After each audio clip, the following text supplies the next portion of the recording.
ओ श्री गणेशाय नमः। अविघ्नमस्तु। सुमुखश्चैकदन्तश्च कपिलो गजकर्णकः लंबोदरश्च विकटो विघ्ननाश विनायक धूम्रकेतुगणार्धक्ष भालचंद्र गजाननः द्वादशता नामानि जस्पठेत् शृणुयादपि विद्यारंभे विवाहे च प्रवेश निर्गमे तथा संग्रामे संकटेश्चैव विघ्नस्तस्य न जायते। वक्रतुंड महाकाय सूर्यकोटि समप्रभ निर्विघ्नं कुरु मे देव सर्वकार्ये सुसर्वदा सर्वकार्ये सुसर्वदा। वसुदेवं सुतं देवं कंसचाणूरमर्दनं देवकी परमानन्दं कृष्ण वन्दे जगद्गुरुं कृष्ण वन्दे जगद्गुरुं। हरि ओम। प्रिय सज्जन वृंद, आजिर ए भागवत पठन और प्रवचनर प्रिय सज्जन वृंद, आजिर ए भागवत प्रश्नोत्तर पावन परिसर को आपण मानक स्वागत जनाऊँ। आज आमे माने केते गुड़िए प्रश्नर उत्तर प्रस्तुति करिचे, केते गुड़िए प्रश्न भागवत मध्यरु बाहर करी ताको आपण मानक आगे उपस्थापित करुचे।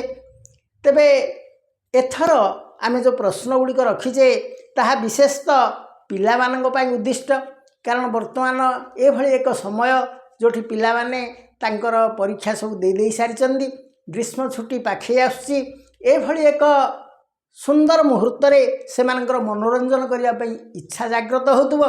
तेबे एई परिप्रेक्षी रे आमे जदि तांको किसी आध्यात्मिक मनोरंजन जोगेई देबा ताहेले सेमानकर ज्ञानर परिसर वृद्धि घटिबो, सेमानकर टिके धार्मिक चिंता चेतनार परिसर वृद्धि घटिबो एवं सेमाने आध्यात्मिक चिंतारे निश्चित भाव रे उद्बुद्ध होइबे। तेणु आमे जानिचे, आमे समस्ते कहूचे जे पितामाता होउचंदी बड़ देवता, तांकोठौ बड़ देवता आउ केही नाही, किंतु पिलाटी जानिबा दरकार जे देवता प्रथमे किए एवं देवता माने कौन करती, ताहेले से सिना देवता मानकर पाखरे की क्षमता अच्छी एक कथा पिला जानिले सिना जानिबो जे देवता जे भली सेही भली होउचंदी मोर पितामाता। देवता माने विभिन्न जिनस देई थांती, सिमती पितामाता आमको सब किछि दउचंदी। तेणु पिलार देवतांग प्रति भक्ति आसिले पितामातांग प्रति भक्ति मध्य आसीबो। तेणु आमे माने समस्ते चेष्टा करिवा जे आमर पिला माने निश्चित भाव रे टिके धार्मिक चिंताधारा मनरे रखंतु, टिके आध्यात्मिक चिंता चेतना भितर रहंतु।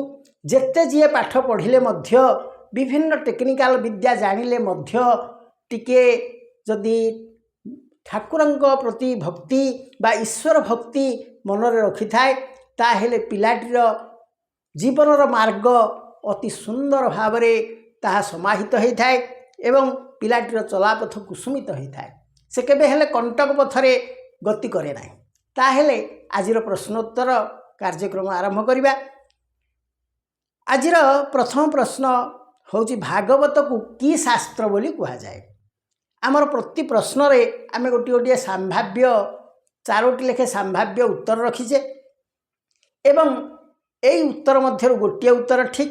तेणु आमर पिला माने एई जो प्रश्नटी सुनिला परे जो संभाव्य उत्तर दिया जाउची सेथि मध्यरु केउ उत्तरटी ठीक ताकू टिके से माने लिखि नेबे एवं परवर्ती पर्याय रे आमे जतेले उत्तर गुड़िक कहिबा सेतेबेले से माने से गुड़िक ता सहित मिले नेबे एवं देखि नेबे जे केते ठीक केते भूल होउची। ताहेले प्रथम प्रश्न होउची भागवत को की शास्त्र बोली कहा जाए। तार जो संभाव्य उत्तर होची एक रे प्रथम शास्त्र, दुई रे परमहंस शास्त्र, तीन रे परमानंद शास्त्र, चार रे परमात्मा शास्त्र। तेणु यही चारिटी संभाव्य उत्तर कोटी ठीक आमको कहवाक पड़ो। द्वितीय प्रश्न होची भागवतर आरंभ रे कहा जायछि जे सूत मुनि आश्रम को 88,000 ऋषि भागवत शुणवाक आसीथिले। तेबे सूत मुनि आश्रम केउठारे अवस्थित बोली भागवत रे कहा जायछि। तार संभाव्य उत्तर होची एक दंडकारण्य, दुई ऋष्यमुख पर्वत, तीन नैमिषारण्य, चारि गोवर्धन पर्वत। तेणु यही चारिटी केउं उत्तरटी ठीक आपन कहवा पड़ो। तृतीय प्रश्न होची सूत मुनि पाखकू सत्संग वा भागवत श्रवण पाई आसीथिबा मुनि मानंक मध्यरे मुख्य मुनि भावरे किए सूतंकु समस्त प्रश्न पचारुथिले। कारण जो 88,000 आसते समस्त पचारे ना, तेणु से जन को निर्वाचित करथिले जे कि समस्त ऋषि मानंक मनरे थिबा प्रश्नर उत्तर जानिया पई चाहिबे एवं सीए समस्त प्रश्न सूत मुनि पचारे। ताहले जेउ ऋषि सूत मुनि समस्त प्रश्न पचारुथिले से ऋषि नाम कौन?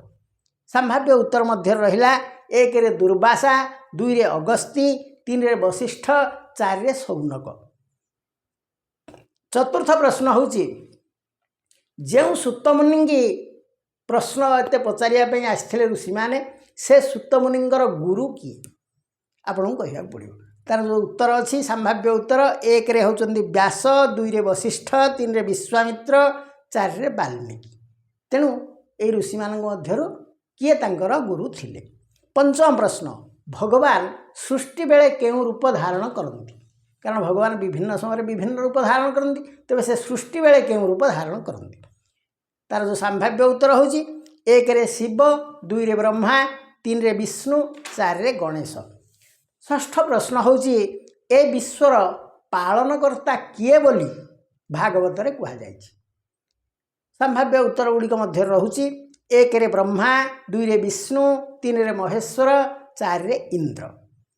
एमानक मध्यरु काहाकू पालनकर्ता कहा जाए आपण कहिबे। सप्तम प्रश्न होची भगवान संहार बेले केउं रूप धारण करती? भगवान तीन प्रकार रूप धारती, सृष्टि, स्थिति, प्रलय बा सृष्टिकर्ता, पालनकर्ता एवं संहारकर्ता। तेबे भगवान संहार बेले केउं रूप धारण करती? प्रथम संभाव्य उत्तर गुड़िक है जो चारोटी उत्तर दिखाई ता मध्यरु प्रथम संभाव्य उत्तर होची जम, द्वितीय नृसिंह, तृतीय रुद्र, चारि शनिश्चर। तेणु केउं रूप से धारण करती? अष्टम प्रश्न होची भागवत अनुसार यह मध्य गोटे विज्ञान सम्मत प्रश्न। यह पिला माने निश्चित भाव में कहवा उचित एवं आपण माने टिके मध्य ये प्रश्नटी शुणु जे भागवत अनुसार बाक, पाद, पानी, पायु, उपस्थ एगुड़िक गोटे शब्द रे कौन बोली कहा जाए? बाक, पानी, पाद, पायु, उपस्थ ये जो पांचटी जिनस मु कहली ताकू गोटे शब्द रे कौन कहा जाए? यार संभाव्य उत्तर होची एक रे इंद्रिय, दुई रे कर्मेन्द्रिय, तीन रे ज्ञानेन्द्रिय, चार रे स्पर्शेन्द्रिय। तेणु ये जो चारोटी संभाव्य उत्तर दिगला एथिरु केउंटी तापई प्रযোज्य। नवम प्रश्न मत्स्य अवतार रे भगवान केउं काम करथिले? भागवत रे कहाइछि भगवान मत्स्य रूप धारण करथिले एवं जयदेव जो 10 अवतार श्लोक लिखिचंदी सेथि मध्यरे मध्य मत्स्य अवतार भगवान धारण करथिले बोली कहा जाइछि।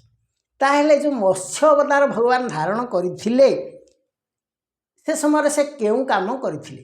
एई अवतार रे से की काम करथिले? तार चारिटी संभाव्य उत्तर अछि। एक रे शंखासुर को मारी वेद उद्धार करथिले, दुई रे हिरण्याक्ष को मारी पृथ्वी को उद्धार करथिले, तीन रावण को मारी सीता उद्धार करथिले, चार रे हिरण्यकशिपु को मारी प्रहलाद को उद्धार करथिले। तेणु ये जो चारोटी संभाव्य उत्तर दियाला या मध्य गोटे उत्तर ठीक, को उत्तर ठीक आपन कहिबे। 10 नंबर प्रश्न होची मते सबुबेले दुख दियो बोली जड़े भक्त भगवान को मागिथिले से भक्त जनक किए? भक्त मैंने विभिन्न जिनिस भगवान को मागती, किंतु एभली जड़े भक्त थिले जी मागुले हे भगवान मते सबु बेले दुख दियो, से भक्त जनक किए? संभाव्य उत्तर मध्य रहिला 1 रे युधिष्ठिर, 2 रे हनुमान, 3 रे कुंती, 4 रे द्रौपदी। ये जो 4 जन भक्त इनका भितर किए एक कथाटी मागिथिले। 11 नंबर प्रश्न होची वेदव्यास केते खंड पुराण रचना करथिले? वेदव्यास केते खंड पुराण रचना करथिले? ये होची 11 नंबर प्रश्न। तार संभाव्य उत्तर होची 1 रे 12 खंड, 2 रे 18 खंड, 3 रे 17 खंड, 4 रे 15 खंड। तेणु कोटी ठीक आपन कहे। 12 नंबर प्रश्न होची जगन्नाथ दास को ओडिया रे भागवत रचना करिवा पई किए कहिथिले? जगन्नाथ दास संस्कृत भागवत को ओडिया रे अनुवाद करथिले एवं एई कामटी करिवा पई तांको किए कहिथिले? तार जो संभाव्य उत्तर होची 1 रे राजा कहिथिले, 2 रे रानी कहिथिले, 3 रे तांको माँ कहिथिले, 4 रे तांको बापा कहिथिले। तेणु यही 4 जन मध्यरु किए तांको एक कथा कहिथिले? 13 नंबर प्रश्न जगन्नाथ दासंग भागवत को निंदुक और समालोचक माने प्रथमे तेली भागवत बोली कही उपहास करुथिले। से माने तांको भागवत को तेली भागवत कहिले काहींकी? यार संभाव्य उत्तर 4टी दियाइछि, से मध्य गोटी आपण ठीक अच्छी ता मध्य आपण ताको कहिबे कोटी ठीक। 1 रे जगन्नाथ दास जाति रे तेली थिले, 2 रे जगन्नाथ दासंकु भागवत जगन्नाथ दासंग भागवत को तेली माने पढ़ुथिले, 3 रे जणे तेली जगन्नाथंग भागवत को संशोधन कर देथिले एवं चतुर्थ उत्तरटी होची भागवत लिखिबा को जणे तेली किछि टंका जगन्नाथ दास को देथिले। तेणु ये जो 4टी संभाव्य उत्तर अच्छी ता मध्य गोटे उत्तर ठीक आपन कहया पड़ियो केउटी ठीक। 14 नंबर प्रश्न होची ओडिया भागवतर रचयिता जगन्नाथ दास केउ जाति रे जन्म ग्रहण करथिले? तार 4टी संभाव्य उत्तर अच्छी 1 रे तेली, 2 रे गोपाल, 3 रे ब्राह्मण, 4 रे क्षत्रिय। तेणु जगन्नाथ दासंगर जाति कौन ये 4टी आपको गोटे कहया पड़े। 15 नंबर प्रश्न होची भगवान विष्णुंकर त्रयोदश अवतार किए? किंतु एठी गोटे सूचना मध्य मु देउची जे भगवान विष्णुंकर त्रयोदश अवतार रे से गोटे नारी रूप धारण करथिले। ताहेले से नारी जनक किए? संभाव्य उत्तर मध्य रहुची 1 रे लक्ष्मी, 2 रे मोहिनी, 3 रे नारायणी, 4 रे राधा। 16 नंबर प्रश्न होची श्रीकृष्णंक शंखर नाम कौन? भगवान विष्णु बा श्रीकृष्ण से शंख चक्र गदा पद्म धारण करती, ताहेले तांकर शंखर नाम कौन? तार संभाव्य उत्तर होची 1 रे देवदत्त, 2 रे पौंड्रक, 3 रे पंचजन्य, 4 रे मणिपुष्पक। तेणु एथिरु कोटी तांका शंखर ना आपन कहया पड़ी। 17 नंबर प्रश्न होची धृतराष्ट्रंगर सान भाई तथा मंत्री पद नैथिबा जो विदुर से केउ देवतांग अवतार बोली भागवत रे कहाइछि? धृतराष्ट्रंगर सान भाई एणे मंत्री थिले विदुर, किंतु से केउ देवतांगर अवतार बोली भागवत रे कहा जाइछि? ताको आपन कहिबे। जो संभाव्य उत्तर 4टी है 1 रे विष्णु, 2 रे जम, 3 रे इंद्र, 4 रे बृहस्पति। तेणु से केउ देवतांग अवतार थिले। 18 नंबर प्रश्न होची प्रभास क्षेत्र रे जदुवंशर व्यक्ति माने पहुँची परस्पर मध्यरे युद्ध करी ध्वंस हेले। श्रीकृष्ण वंश को कहा जाए जदुवंश एवं श्रीकृष्णंगर इच्छा रे से जो जदुवंश ध्वंस हो गला, ताहेले जो जगार से सदस्य माने परिवार सदस्य माने परस्पर मध्य युद्ध करी मृत्युवरण कले, से जगाटी होची प्रभास तीर्थ।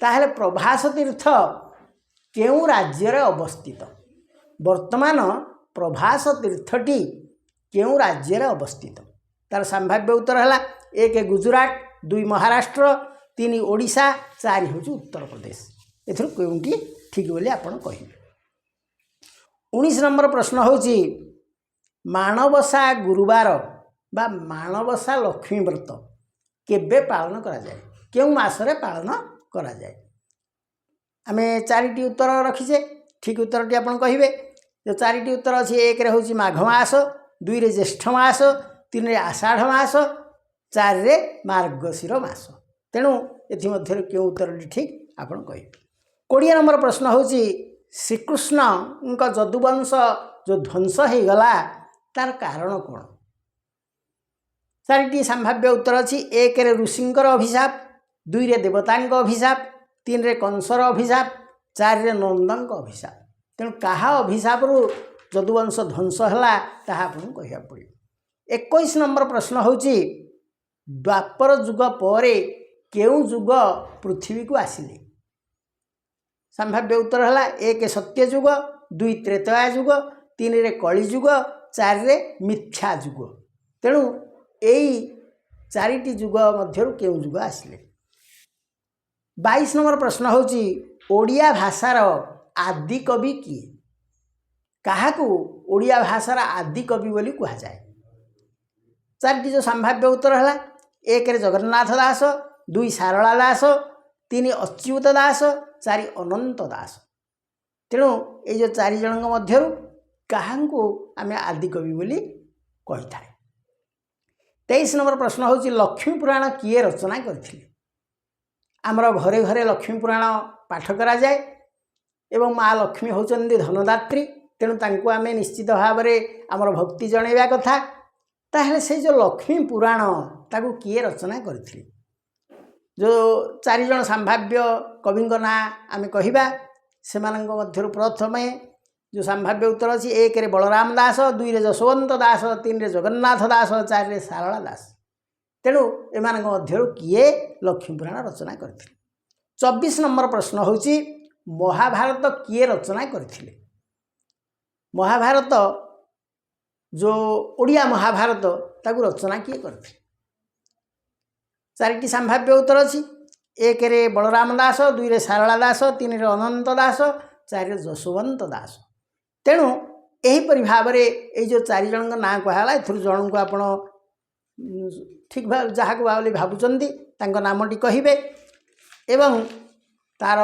उत्तर गुड़िक आम परवर्ती पर्यायर आलोचना माध्यम कहीदेवा ताहले आमे तो भागवत पाठ करुचे तापर पुणी भागवतर प्रश्नोत्तर जो करुचे तार उद्देश्य कौन तार उद्देश्य होची आमे भागवत को शुणी गले सीना केते बुझी पारले कहीं ना एभली एक दुर्लभ ग्रंथ दुर्मूल्य ग्रंथ जहाँ को 5 वर्ष काल लगी आमर जगन्नाथ दास लिखि जाइछन्ती आम पाई समस्त ओडियावासी आमे ताकू जदि न बुझिबा ताकू जदि न जानिबा ताहेले आमर आत्मा केबे हेले परमात्मा सहित भेट हो पारिबनी कारण से भागवत लिखा जाइछि केवल आत्मा एवं परमात्मार मिलन पाई भक्त चरित बुझाइबा पाई केते भक्त ता भितर अछन्ती एवं भक्त हेले लाभ कौन हुए ना भक्त हेले भगवान प्रत्येकटी विपदरू आमको रक्षा करने पे चेष्टा करती आज गोटे अभक्त होता है बा जी अहंकारी होता है गर्वी होता है उद्धत होता है से तार पराभव पाए एक कथा मध्य भागवत वर्णना अच्छी कारण जिते राक्षस चरित्र कहुई से माने सबू समस्त प्रकार मंद गुण रे से माने थांती एवं मंद गुण गुड़िक जेहेतु तांको देहरे परिपूर्ण होता है से से माने दंड पाती किंतु भक्त सदा सर्वदा भगवान आशीर्वाद पाई थाए एवं तार विपद सबू दूरे जाए यही संपर्क गोटे कहानी से महाभारत कहानी जे महाभारत युद्ध कौरव एवं पांडव मान मध्य चली 8म दिन हो गला एथर दुर्योधन टिके विरक्ति हो गले तांकर सेनापति भीष्म पाखे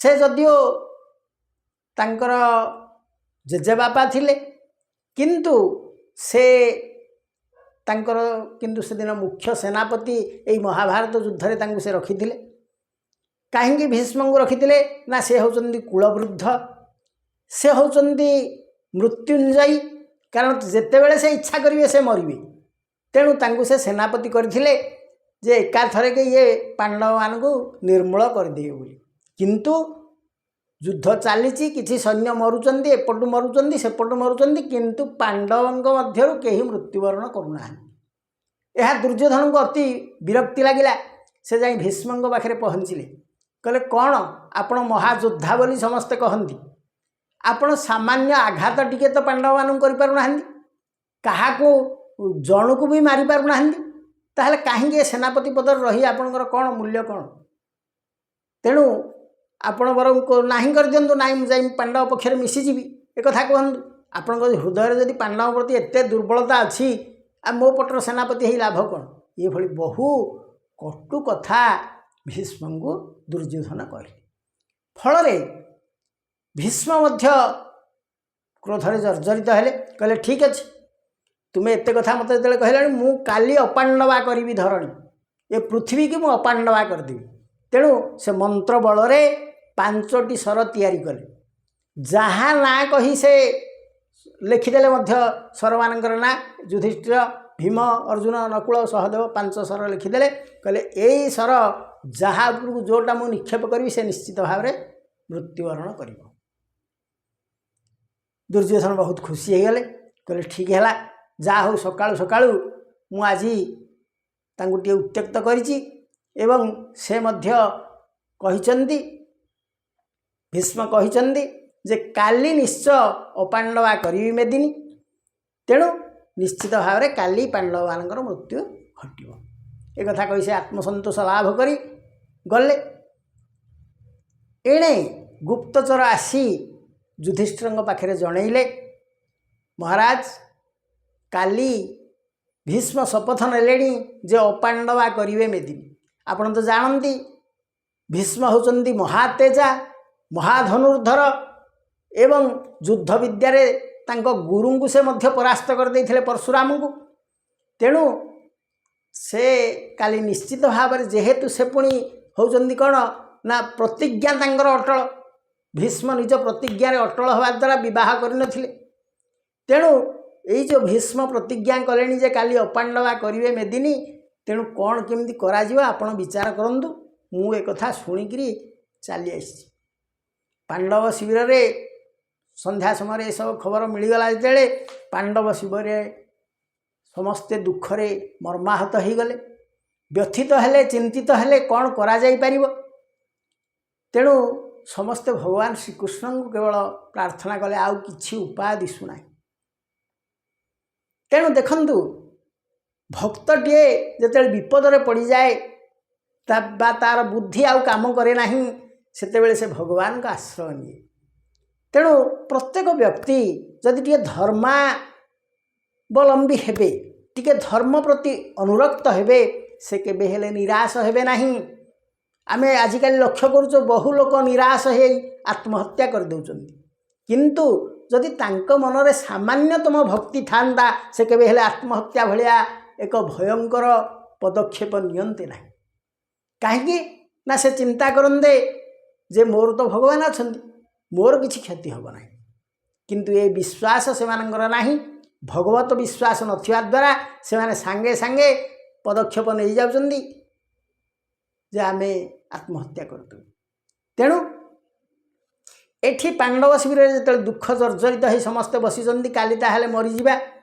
आउ युद्ध किछि करा जाई परिबो नाही तेणु ये भली एक दुख मुहूर्त से माने भगवान को चिंता कले एवं श्रीकृष्ण किछि दूर रे थिले से आसी पहुँचले कहले कौन समस्ते कहीं एते दुखित एते मर्माहत हो बसच सेतेबेले काहारी मुहरे हस नाही सेतेबेले युधिष्ठिर कहले आमर काली समस्ते मृत्युवरण करूँ कारण भीष्म शपथ नहीं जे काली अपांडवा करिवे मेदिनी तेणु से 5टी सर आम रेडी कर रखी सारे काली से जो युद्ध क्षेत्र को आसवे से गुड़िक प्रयोग करेंगे एवं आम समस्ते मरीजु तेणु कौन कर श्रीकृष्ण कहले यही कथा चिंता करुच ये तो किसी भी गोटे बड़ कथा नुहे से जदि तांकर युद्ध नीति करूँ कूटनीति करवा युधिष्ठिर कहले एठी तो किसी कूटनीति काम दबनी ना दब अच्छी कौन अच्छी ना अच्छा अर्जुन तुमर मने नहीं जे दुर्योधन को तुम्हें साहाय्य करिथिल एवं से तुमको गोटे बर दवाई कही कौन मागुच माग बोली से तुमको कही किंतु तुम किसी मागिन कहले जिते समय आसो मागिबी तेणु से कथा को मन कर ना हाँ जे केते तो कही मोर मने नहीं किंतु दुर्योधन को कौन आइले आम जा मागिबा ना किसी ना तुम्हें चल मो सांगे कौन मागिबा किपरि मागिबा कौन करवा से कथा मुझे कहबी यही समय तांकर जड़े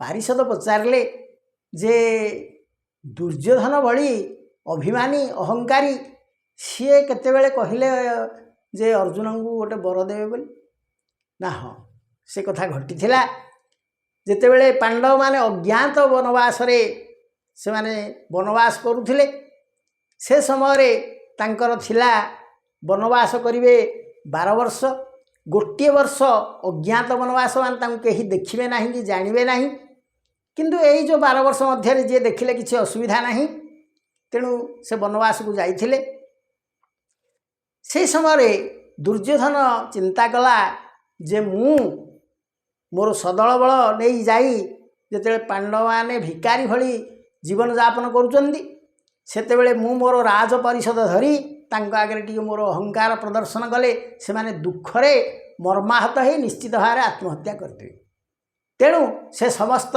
सैन्य मान नहीं कर्ण आदि तांकर समस्त कर्ण दुशासन शकुनी प्रभृति समस्त को नहीं से टी आम शिकार करुचु बोली कही जंगल को बाहर सेठी जाई से मान तो आनंदरे जाइचंदी मशगुल करने जाइचंदी तेणु सेठी शिकार करू करू गोटे शबर बा आदिवासी युवती को से लक्ष्य करिचंदी एवं ताकू किछि खराब व्यवहार देखैचंदी फल से आदिवासी युवती जाई तांको बस्ती रे जणैची फल शह शह आदिवासी आसी दुर्योधन को आक्रमण करिचंदी एवं तांको बांधिकिरी तांको शिविर को तांकर जो साई सेठी नहीं जाइचंदी केही दुर्योधन को रक्षा करने समर्थ होई नांदी कारण आदिवासी माने से माने मध्य युद्ध खोर थिले से माने तांको भितर एकता थिला तेणु तांको किभଳି भाव प्रतिहत करा जाई परिबो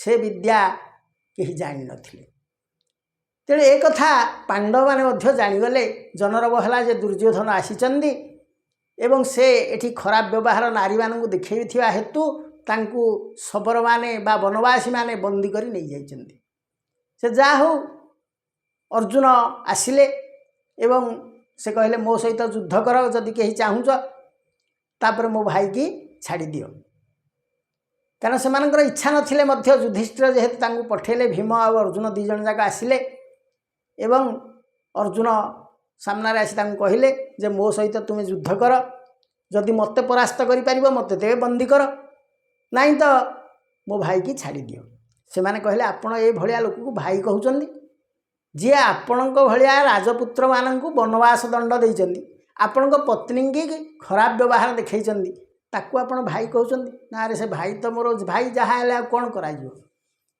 ना हो आपण कथारे आमे तांकु छाड़ी दउचो किंतु तांकु आमे मृत्युदंड देई थान आपण माने पांडव माने होचंदी भक्ति अनुसार एवं से माने होचंदी न्यायी नम्र विनयी आपण सहित आमर युद्ध करिवार किछि नाही तेणु आपण आपण भाई की नहीं जातु सेतेबेले दुर्योधन लज्जारे पूरा झाउली पड़े एवं अर्जुनकर ए काम देखी से मध्य टिके विचलित अनुभव कले हेले निजर अहंकार रखी कहले हाँ अर्जुन तुम्हें मते किछि बर माग मु तुमको ताहा प्रदान करी अर्जुन कहले ना मोर किछि आपणठू आवश्यकता नहीं, मु मो कर्तव्य करिछि। आपण आमर जड़े भाई एठी आसी शबर बस्ती बंदी हो रही आम संभाली पारू, तेणु आपण मुक्त हेले बर्तमान जातु। आप दुर्योधन कहले ना, मु तुमको निश्चित भाव में किसी प्रदान करी, जहाँ तुम इच्छा माग। से कहले ठीक अच्छे, जिते बड़े आपण इच्छा जिते अच्छी जे मत किसी दवाई मोर जिते बड़े आवश्यक हम मु आपन को मागिनेबी। तेणु अर्जुन को यही कथा मन पकईदे श्रीकृष्ण जे तुम्हें ये परिस्थिति रे तांको साहाय्य करथिल एवं से तुमको गोटे बर देवे बोली कहिथिले। आज चलो से बरटा आनिबा। तेणु बिना कौन सी जुक्ति न करी अर्जुन श्रीकृष्ण सहित चलिले। श्रीकृष्ण बाटरे तांको बतईदेले जे कौन करने को हेब। तापरे श्रीकृष्ण दूर रहीगले। अर्जुन जाई पहुँची गले दुर्योधन शिविर रे। दुर्योधन अर्जुन को देखि आश्चर्य हेले। सेतेबेले पांडव एवं कौरव मध्य तिक्तता थिले मध्य जेहेतु धर्मयुद्ध होउथला, तेणु रात्रि समय समस्ते भाई भाई, दिन में युद्ध हम किंतु जिमती संध्या हो आउ कहीं क्या खराब व्यवहार देखिए ना, समस्ते परस्पर को भल व्यवहार देखिए, एक कथा तांकर नियम रे थिला। तेणु अर्जुन जेतेबेले जाई दुर्योधन शिविर में पहुँचले, दुर्योधन अति खुशी रे तांको पाछोटी नेले एवं तांको आसन रे बसैले। पचारे भाई कि उद्देश्य तुम्हें आसिल? अर्जुन कहले बड़ भाई मोर तो आपन को गोटे बर मागिबार थिला, आपन से बरटी मते दियंतु। दुर्योधन मुंडरे वज्रपात है। से कहले अरे मु युद्ध करी पांडव मान को मारिदेवार योजना करछि, एते सैन्य सामंत आनी तांको मु परास्त करिवार योजना करछि। आज कौन दुर्योधन मत राज्य मागिदेव कि आउ कौन करी? बड़ चिंतित हो गले। से कहले हौ हौ है जहाँ कौन करी, मु तो सत्य करछि तुमको गोटे बर देवी बोली मोर मन अच्छी। ठीक अच्छे तुम्हें कौन मागुच माग। अर्जुन कहले जे आपणकर मुकुटटी आज रातिक मते देवे कि? दुर्योधन अट्टहास करी उठिले। कहले अरे अरे मु भाभी कौन तुम्हें मागिल कौन? कि मूर्ख तुम्हें अर्जुन, तुम्हें मत चाही जदि मागी था ये राज्यटा दियो भाई मु दे दी था, कारण मु सत्यबद्ध थी। तुम्हें जहाँ माग मुदेदेवी, किंतु तुम्हें कि खराब, तुम बुद्धि खराब, तुम भाग्य खराब, तुम्हें मत मकुटटा रातिक मागुच। हे मकुटटा नहीं कर कौन? हौ जदि तुम इच्छा थिला मकुटटे पिंधापी नियो, देली आज रातिक देदेली। तेणु मुकुटटी दुर्योधन नहीं अर्जुन मुंडरे स्थापन कले। कहले जाओ आज राति तुम्हें मकुट लगे बुल। मन मन से अति हसिले। कहले ये पांडवंकर कि दुर्बुद्धि, चाहिए राज्य नहीं पारि था मकुटटा रातिक नौ। एमान भली कौन एत बोका कौटी संसार न। जा हो अर्जुन मकुटटी पिंधि आसी श्रीकृष्ण सहित देखाले। कहले भाई, कहले से हे श्रीकृष्ण मु आपण निर्देश मुकुटटी आनली, एबे करवा कौन? ना किछि नाई, चलतु भीष्म पाखु जीवा एवं तुम्हें प्रणाम करिव। तुम कंठस्वर टिके बदलई दुर्योधन भली कहब जे मते से 5टा स्वर फेरई दियंतु, मोर पांडव को मारिबा पे इच्छा ना। एति कहि दियो, तापर कथा बुझिबा। अर्जुन रात्रिर अर्ध समय से समय जाई पहुँचले भीष्म शिविर रे। कारण भीष्म शोई पार नथिले, से चिंतित थिले। से हृदय भरी पांडव मान को भल पाउथिले, किंतु तांको पई 5टी स्वर जो तैयारी करचंदी ताकू से थोई खाली सेठी चाही रही थांदे, आखिरु लुह बोही जाउ थाए। काली मु पांडव मान को मारिदेवी, ए दुर्योधन कुटिल दुर्योधन कथारे पड़ी मु कि भूल करुची। हौ जहाँ भगवान को इच्छा, ये सब चिंता करी से दुखित एवं मर्माहत हो शोक संतप्त भाव रे तांकर आसन रे उपवेशन करिथांदी, सोई पारु नथांदी। एई समय रे अर्जुन दुर्योधन को मुकुट पिंधि ପହଞ୍ଚିଲେ, କବାଟରେ କରାଘାତ କଲେ। ଯେତେବେଳେ କବାଟଟି ଖୋଲି ଯାଇଛି ସେତେବେଳେ ସେହି ପ୍ରଦୀପର ସ୍ତିମିତ ଆଲୋକରେ ଭୀଷ୍ମ ଭଲ ଭାବରେ ଜାଣିପାରୁନାହାନ୍ତି କିଏ ଆସିଲେ ବୋଲି, କିନ୍ତୁ ଇଏ ପ୍ରଣାମ କରିବାରୁ ସେ ଜାଣିଦେଲେ ମହାର୍ଘ ମୁକୁଟମଣି ଯେଉଁ ପିନ୍ଧିଥାନ୍ତି ଦୁର୍ଯ୍ୟୋଧନ, ସେଇଥିକୁ ଲକ୍ଷ୍ୟ କରି ଭୀଷ୍ମ ଜାଣିଦେଲେ ଦୁର୍ଯ୍ୟୋଧନ ଆସିଛନ୍ତି। ସେ ପଚାରିଦେଲେ, କ'ଣ ଦୁର୍ଯ୍ୟୋଧନ ଏତେ ରାତିରେ ପୁଣି ଆସିଲ ଯେ? ଅର୍ଜୁନ ଦୁର୍ଯ୍ୟୋଧନଙ୍କ ସ୍ୱରରେ କହିଲେ, ନା ମୁଁ କାଲି ପାଣ୍ଡବମାନଙ୍କୁ ମାରିବା ପାଇଁ ଚାହୁଁନି, ସେ ଶରଗୁଡ଼ିକ ମୋତେ ଦେଇଦିଅନ୍ତୁ। ଭୀଷ୍ମ ଭାରି ଖୁସି ହେଇଗଲେ, କହିଲେ ଯାହା ହଉ ଦୁର୍ଯ୍ୟୋଧନ, ତୁମ ମନରେ ସଦ୍ବୁଦ୍ଧି ଜାଗ୍ରତ ହେଲା, ପାଣ୍ଡବମାନଙ୍କୁ ତୁମେ ମାରିବାକୁ ଚାହୁଁନାହ, ଯୁଦ୍ଧ ଯଥାରୀତି ଚାଲୁ ଏବଂ ସେ ଯୁଦ୍ଧରେ ଯିଏ ଜୟ ହେଉ କାହାର ପରାଜୟ ହେଉ ସେ କଥା ଦେଖାଯିବ, କିନ୍ତୁ ଏମିତି ହଠାତ୍ ତାଙ୍କୁ ତୁମେ ମାରିବା ପାଇଁ ଚାହୁଁନାହ ଜାଣି ମୋତେ ବହୁତ ଖୁସି ଲାଗିଲା। ତୁମେ ନିଅ ଶର, ମୁଁ ଫେରେଇ ଦେଉଛି। ସେ ଶର ପାଞ୍ଚଟି ଧରି ଅର୍ଜୁନ ଚାଲି ଆସିଲେ। ଶ୍ରୀକୃଷ୍ଣ କହିଲେ, ହେଲା, ଆଉ କାଲିକି ଚିନ୍ତା ଅଛି କି? ନା ନାହିଁ। ତେଣୁ ସେମାନେ ଚାଲି ଆସିଲା ପରେ ଦୁର୍ଯ୍ୟୋଧନଙ୍କୁ ତାଙ୍କ ମୁକୁଟଟି ଫେରେଇ ଦେଲେ।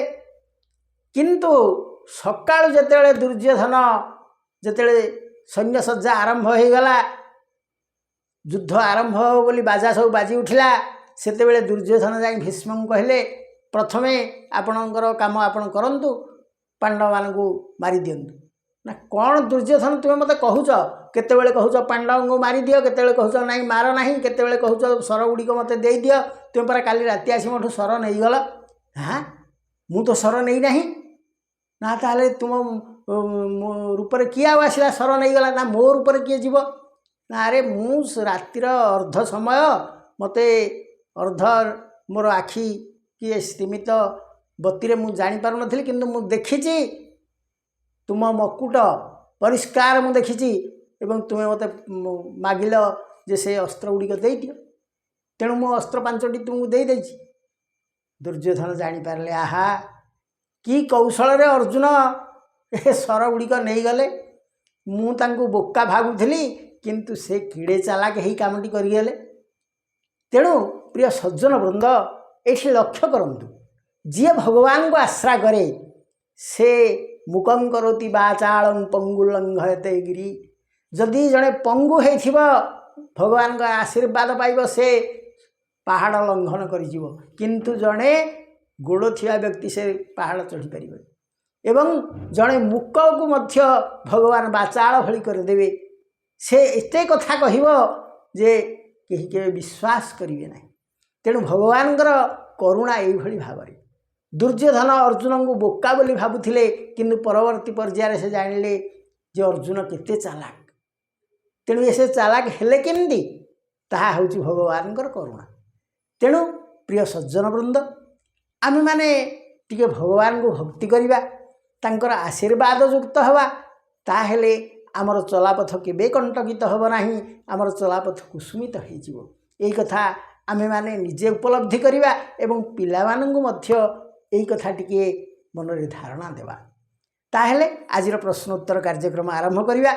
ପ୍ରଶ୍ନ ଗୁଡ଼ିକ ତ କହିଦେଇଥିଲି, ଏବେ ହେଉଛି ଉତ୍ତରର ପର୍ବ, ତେଣୁ ଉତ୍ତର ଗୁଡ଼ିକ ମଧ୍ୟ କହିବା। ଆପଣମାନଙ୍କର ଉତ୍ତର ଗୁଡ଼ିକ ସହିତ ଆପଣ ମିଳେଇ ନେବେ। ପ୍ରଥମ ପ୍ରଶ୍ନ ଥିଲା, ଭାଗବତକୁ କି ଶାସ୍ତ୍ର ବୋଲି କୁହାଯାଏ? ଭାଗବତକୁ ଚାରୋଟି ସମ୍ଭାବ୍ୟ ଉତ୍ତର ଥିଲା। 1 ପ୍ରଥମ ଶାସ୍ତ୍ର, 2 ପରମହଂସ ଶାସ୍ତ୍ର, 3 ପରମାନନ୍ଦ ଶାସ୍ତ୍ର, 4 ପରମାତ୍ମା ଶାସ୍ତ୍ର ଏହା ଥିଲା।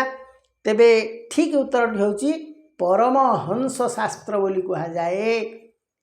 କାହିଁକି ନା ଆପଣ ଦେଖିବେ ଭାଗବତର ଯେତେବେଳେ ଗୋଟିଏ ଅଧ୍ୟାୟ ସରିଯାଉଛି ସେତେବେଳେ କୁହାଯାଉଛି ପରମହଂସ୍ୟାଂ ସହିତ୍ୟାୟାମ।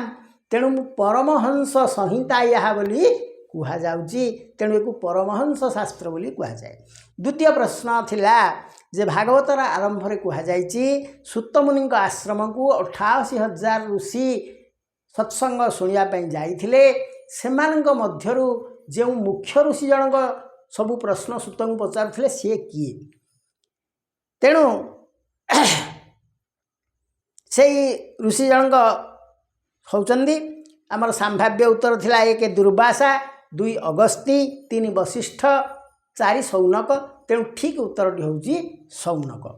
ताहेले आउ तृतीय प्रश्नटी थिला जे भागवतर आरंभरे कहा जाइछि सूत मुनि आश्रम को जो 88,000 ऋषि जाइथिले भागवत शुणिबा पई से सूत मुनि आश्रमटी केउठारे तेणु आपन कहया पड़ियो सूत मुनि आश्रम केउठारे चारिटी संभाव्य उत्तर अच्छी एक रे दंडकारण्य दुई रे ऋष्यमुख पर्वत तीन रे नैमिषारण्य चार रे गोवर्धन पर्वत ठीक उत्तर हूँ नैमिषारण्य नैमिषारण्य रे सूत मुनि आश्रम थिला।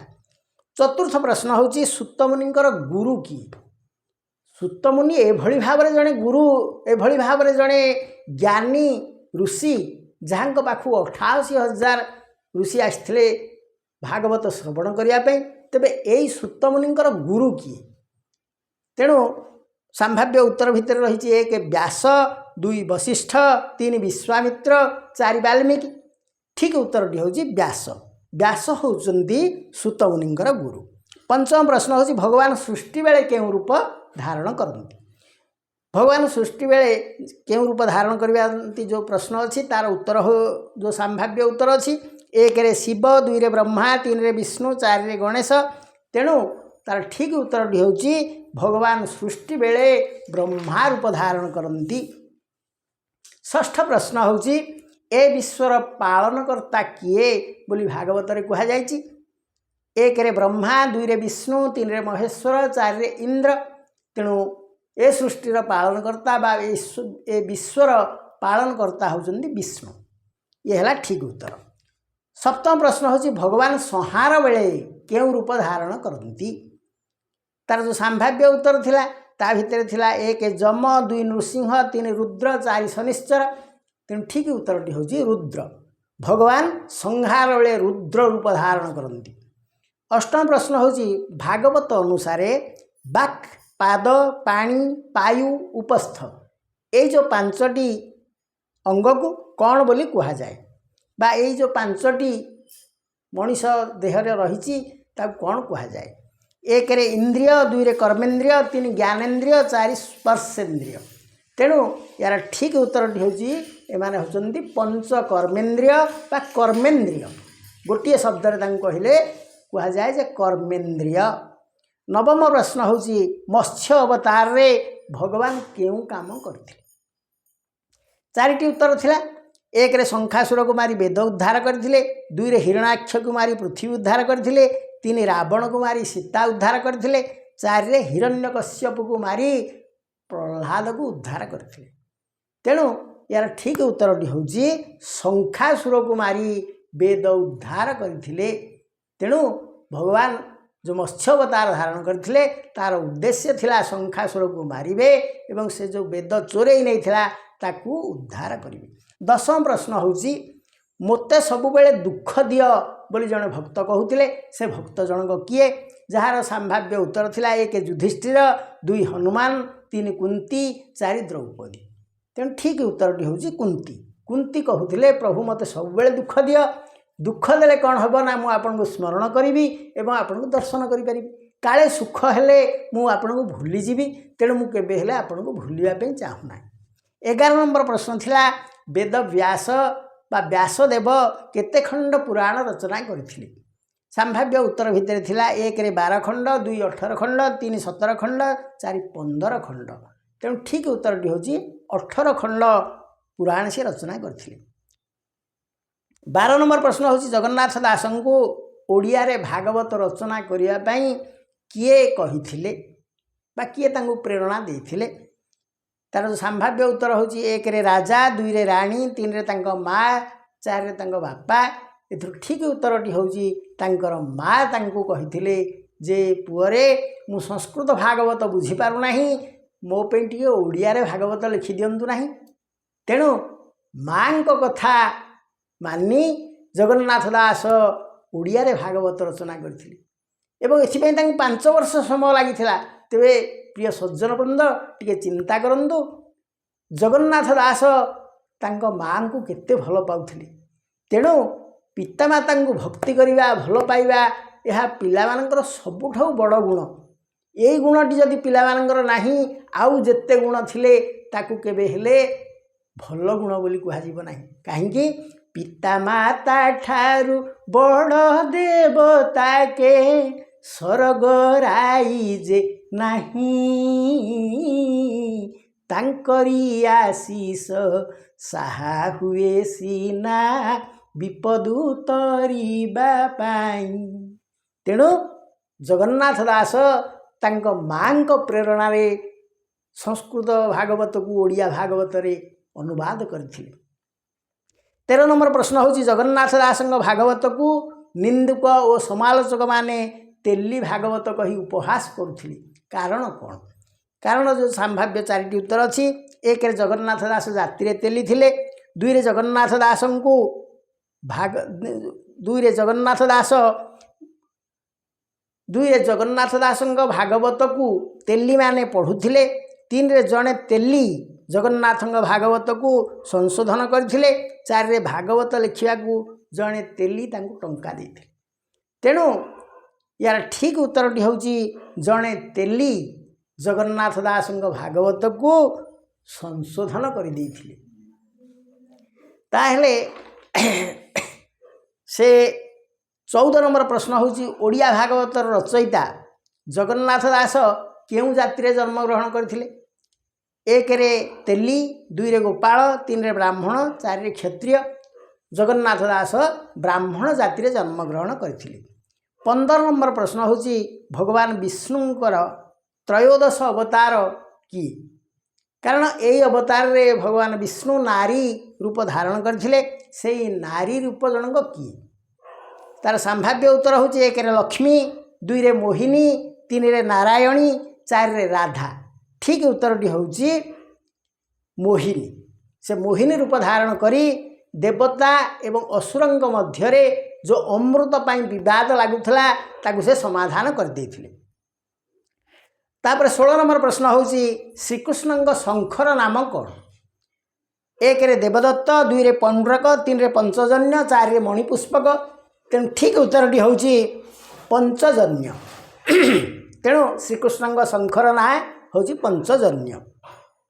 17 नंबर प्रश्न होची धृतराष्ट्रंकर सान भाई तथा तांकर जे मंत्री से होचंदी विदुर। से केउ देवतांग अवतार बोली कहा जायछि? संभाव्य उत्तर भितर थिला 1 रे विष्णु, 2 रे जम, 3 रे इंद्र, 4 रे बृहस्पति। तेणु ठीक उत्तरटी होची जमंकर सी अवतार थिले। 18 नंबर प्रश्न होची प्रभास क्षेत्र रे जदुवंश व्यक्ति माने पहुंची परस्पर मध्य युद्ध करी ध्वंस हेले। तेबे से प्रभास तीर्थटी केउ राज्य रे अवस्थित? वर्तमान केउ राज्य रे अवस्थित? तार संभाव्य उत्तर होची 1 गुजरात, 2 महाराष्ट्र, 3 ओडिशा, 4 उत्तर प्रदेश। ठीक उत्तरटी होची गुजरात। 19 नंबर प्रश्न होची माणवसा गुरुवार बा माणवसा लक्ष्मी व्रत केउ मासरे पालन करा जाए? 1 रे माघ मास, 2 रे ज्येष्ठ मास, 3 रे आषाढ़ मास, 4 रे मार्गशीर मास। तेणु ठीक उत्तरटी होची मार्गशीर मास। 20 नंबर प्रश्न होची श्रीकृष्ण जदुवंश ध्वंसर कारण कौन? 1 रे ऋषिंग अभिशाप, 2 रे देवतांग अभिशाप, 3 रे कंसर अभिशाप, 4 रे नंदंग अभिशाप। तेणु ठीक उत्तरटी होची ऋषिंग अभिशाप। तापरे 21 नंबर प्रश्न होची द्वापर युग परे केउ युग पृथ्वी को आसिला? तार जो 4टी संभाव्य उत्तर होची 1 रे सत्य युग, 2 रे त्रेता युग, 3 रे कली युग, 4 रे मिथ्या युग। तेणु ठीक उत्तरटी होची कली युग। 22 नंबर प्रश्न होची ओडिया भाषार आदि कवि किए? आदि कवि कहले मूल कवि। तेणु से आदि कवि काहांकु आमे कहि थाए? 1 रे जगन्नाथ दास, 2 रे सारला दास, 3 रे अच्युत दास, 4 रे अनंत दास। तेणु ठीक उत्तरटी होची सारला दास। सारला दास को आमे आदि कवि बोली कहि थाए।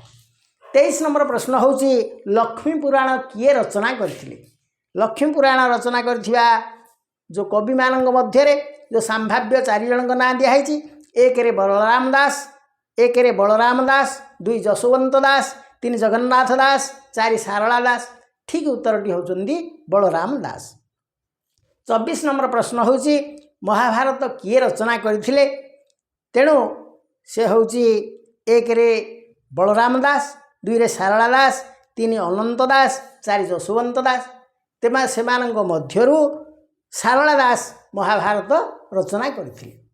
तेणु आज आम ये 24 जाक प्रश्न पचारि तार उत्तर मध्य प्रदान करिगले। ताहेले आमर एई प्रश्नोत्तर कार्यक्रम एमती चालू रहिबो जदि आपण मानकर स्नेह श्रद्धा एवं आपण मानकर उत्साह जदि लागी रहे ताहेले आम एमती प्रश्नोत्तर आलोचना करिबा। तेणु आपण माने टिके आमर ए कार्यक्रम को जदि भल लागुची टिके लाइक कर देबे। छोट छोट पिला मानक पाखकू बा ए हाई स्कूल पढ़ा पिला मानक पाखकू टिके शेयर कर देबे।